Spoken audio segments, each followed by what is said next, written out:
네, 존경하는 국민 여러분, 더불어민주당 대선 후보 이재명입니다.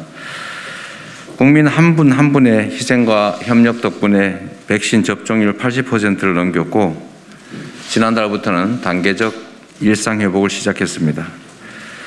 하지만 최근 한 달 사이에 코로나 확진자가 4배 가까이 증가하고 오미크론 변이가 출현하는 등 또다시 위기를 맞고 있습니다. 이번 주부터 시작된 거리두기 강화 등 정부의 총력 대응에도 불구하고 방역을 한층 더 강화할 수밖에 없는 상황입니다.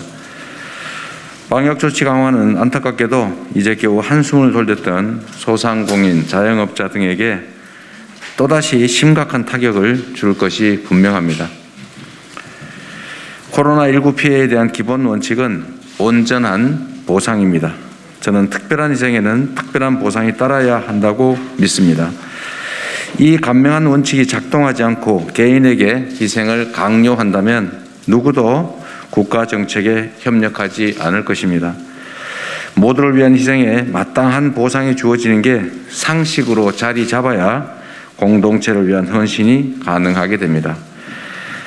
공동체의 안전을 위해서 손해를 감수했던 분들에게 완전한 그리고 온전한 보상을 해드림으로써 새롭게 시작할 수 있는 기회를 만들어 드려야 합니다. 국가의 행정조치로 인한 국민의 희생을 국가가 책임지는 것은 너무나 당연합니다.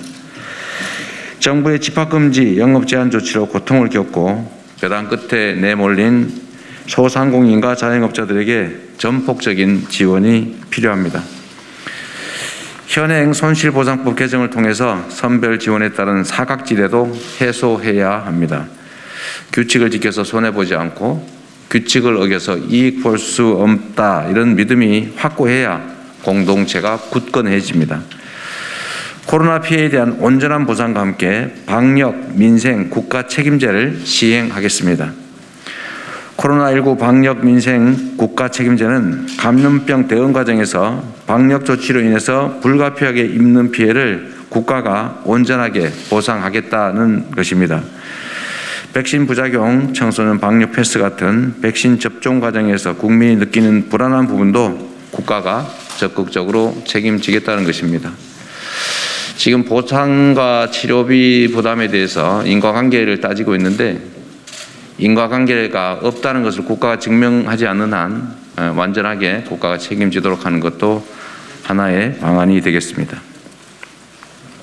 그리고 선거가 끝난 후에 다음 정부에서 하겠다는 말씀이 아니라 현 정부 차원에서라도 할 수 있는 조치를 할 수 있도록 지금 단계에서도 최선을 다하도록 하겠습니다.